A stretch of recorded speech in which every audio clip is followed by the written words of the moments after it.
இயேசு கிறிஸ்துவின் நாமத்தினால் உங்களை வாழ்த்துகிறோம். இந்த நல்ல நாளிலே ஆண்டவருடைய வார்த்தையை நாம் பார்க்கலாம். சங்கீதம் 34 அதிகாரம் 1 கர்த்தரை நான் எக்காலத்திலும் ஸ்தோத்தரிப்பேன், அவர் துதி எப்பொழுதும் என் வாயில் இருக்கும். பிரியமானவர்களே, இந்த காலை வேளையில ஆண்டவர் உங்களோட பேசுகிற வார்த்தையை நாம் பார்க்கலாம். இன்றைக்கு நாவினால் ஆண்டவரை நாம் எப்படி துதிக்க வேண்டும்? நாவில் ஆண்டவரை அதிகமாக நாம் துதிக்கும் போது தானியேலை நாம் பார்க்கிறோம். தானியேல் ஆண்டவரை ஆராதித்தபடினால் தானியேலுக்கு ஆண்டவர் அற்புதங்களை செய்தார் என்று வேதம் சொல்லுகிறது. துதிக்கிறவனுக்கு தோல்வி இல்லைங்க.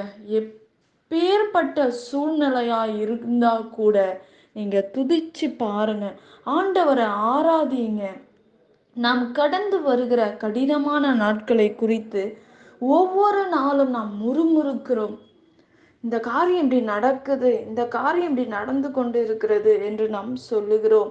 ஆனால் தேவன் நமக்காக வைத்திருக்கிற ஆசீர்வாதங்களை அடைய முடியாதவர்களாய் நம்மை நாம் மாறிவிடுகிறோம். மாறாக இம்மட்டும் என்னை நடத்தினவர் இனிமேலும் என்னை சுமக்க அவர் போதுமான தேவனாய் இருக்கிறார் என்று நாம் சொல்ல வேண்டும். எத்தனையோ தேவ மனிதர்கள் ஆண்டவரை துதித்து பாடியிருக்காங்க. துதிக்கிறவனுக்கு தோல்வி இல்லை. துதிக்கிறவனுக்கு உண்மையாவே அவன் வாழ்க்கை சமாதானமாக மாறும் என்று நம் வேதத்தில் பார்க்கிறோம்.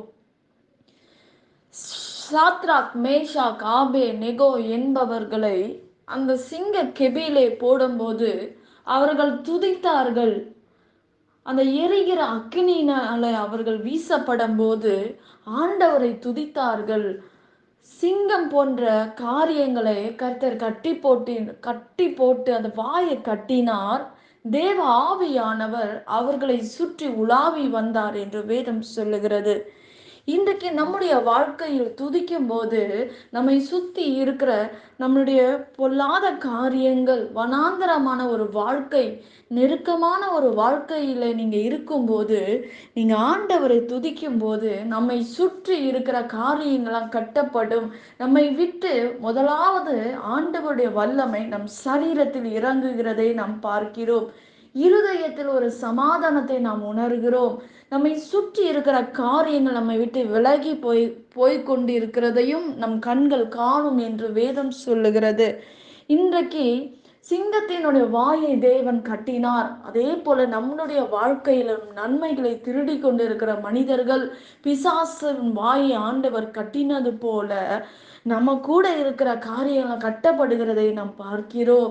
அந்தகார வல்லமைகளை, அந்தகார சக்திகளை ஆண்டவர் அழித்து போடுகிறதை நாம் பார்க்கிறோம். பிரியமானவர்களே, ஒரு மனிதனுடைய வாழ்க்கையில் துதி இருக்கும்போது அவனுடைய வாழ்க்கை மாறும், அவன் சூழ்நிலைகள் மாறும், அவனுடைய பொல்லாத காரியங்கள் அவனை விட்டு விலகி விடுகிறதை நாம் பார்க்கிறோம்.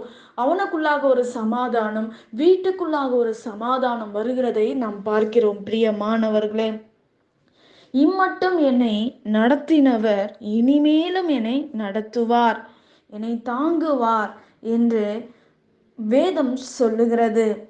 கர்த்தர் அவனை எடுத்து தேசத்துக்கே ராஜாவாக ஆண்டவர் மாற்றினார். தானியேலை ஆண்டவர் ஒவ்வொரு நாளும் நடத்தினார். ஆண்டவர் 3 வேளை தானியேல் ஆண்டவரை துதித்தார் என்று வேதம் சொல்லுகிறது. அதே போல நம்முடைய வாழ்க்கையில் ஆண்டவரை அதிகமாக நாம் துதிக்கும் போது, ஒவ்வொரு நாளும் ஆண்டவரை அதிகமாக தேடும் போது உங்களுக்குள்ளாக இருக்கிற காரியங்கள் கட்டப்பட்டு போகும். உங்க வீட்டுக்குள்ள இருக்கிற காரியங்கள் கட்டப்பட்டு போகும். நம்முடைய எடுக்கிற காரியங்கள், உன்னுடைய முயற்சிகள், உன்னுடைய வாழ்க்கையில் நடக்கிற எல்லா காரியங்களும் விரோதமாக எழும்புகிற காரியங்கள்லாம் விலகி போகும் என்று நம் வேதத்தில் நாம் பார்க்கிறோம். தானியேல் என்ற ஒரு மனிதன், தேவ மனிதன் ஆண்டவரை அதிகமாக தேடினபடினால், துதித்தபடினால், அவன் எந்த காரியமும் செய்யல, ஆண்டவரை மாத்திரம் துதித்தாரு. ஆனா கர்த்தர் அவனை உயர்த்தினார் என்று வேதம் சொல்லுகிறது. அவனுடைய கட்டப்பட்டு இருக்க வாழ்க்கையிலிருந்து ஆண்டவர் விலக்கினார், விடுதலை ஆக்கினார். அவனுடைய நண்பர்களையும் ஆண்டவர் விடுதலையாக்கினார் என்று வேதம் சொல்லுகிறது. கட்டப்பட்டு இருக்கிற அந்த சிங்கத்தின் வாயை ஆண்டவர் கட்டி, ஒரு சேதம் கூட அந்த நெருப்புல அவர்களை வீசும்போது, அதை நின்று வீசி இருந்த ஒரு மனிதன், சேவகன் மரித்து விட்டான்.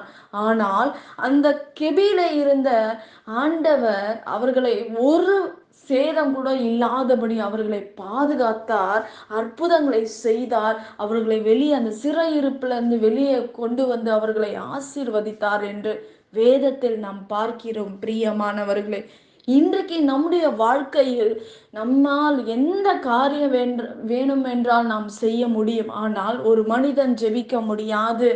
ஜெபிக்க முடியாதபடி அநேக காரியங்கள் நம்ம டிஸ்டர்ப் பண்ணுகிற காரியங்கள் அநேகமாய் இருக்கலாம். ஆனால் இன்றைக்கு எல்லா காரியங்களும் நீ ஒதுக்கி விட்டு தேவ சமூகத்தில் நீங்க காத்து ஜெபிக்கும் போது, துதிக்கும் போது, நிச்சயமாக ஆண்டவர் உங்களுக்கு சமாதானத்தை தந்து எல்லாவற்றையும் ஆண்டவர் கட்டி போட்டு, ஆண்டவர் அற்புதங்களையும் அதிசயங்களும் தானியேலுக்கு ஆண்டவர் அற்புதம் செய்தார். உங்களுக்கும் எனக்கும் அற்புதம் செய்ய அவர் வல்லமை உள்ள தேவனாய் இருக்கிறார். நாம் ஜெபிக்கலாம். பரலோகத்தில் வாசமா இருக்கிற அன்பின் பிதாவே, உங்க நாமம் மகிமைப்படுவதாக, உங்க ராஜ்யம் வருவதாக. ஆண்டவரே இசப்பா, இன்றைக்கு ஆண்டவரே எங்களை சுற்றி இருக்கிற எல்லா காரியமும் ஆண்டவரே கட்டப்பட்டு போவதாக. ஆண்டவரே, என் தேவன் எங்களுக்கு ஒரு அற்புதங்களும் அடையாளங்களும் செய்து முடிக்கும்படி இந்த நாள்ல ஒப்பு கொடுத்து நாங்கள் செபிக்கிறோம்ப்பா. உங்க நாம மகிமைப்படுவதாக. இசப்பா, இந்த நாள்ல கேட்கிற ஒவ்வொரு விண்ணப்பங்களுக்கும் கர்த்தர் பதில் கொடுங்க ஆண்டவரே. எல்லா தேவைகளை சந்திங்க, பரத்திலிருந்து உதவி அனுப்புங்க ஆண்டவரே. எல்லா பலவீனங்களுக்கு மத்தியிலும் ஆண்டவரே, நீர் எங்களை சுமக்கிற தேவன், எங்களை பாதுகாக்கிற தேவன், எங்களை தப்பு வைக்கிற தேவன் நீர் ஆண்டவரே. எங்களுக்கு உதவி செய்யுங்க, எங்களை பாதுகாத்து கொள்ளுங்க, பெரிய காரியங்களை செய்யுங்க. இயேசுவின் நாமத்தில் வேண்டுகிறோம் எங்க நல்ல பிதாவே, ஆமேன். கர்த்தர் தாமே உங்களை ஆசீர்வதிப்பாராக. ஆமேன்.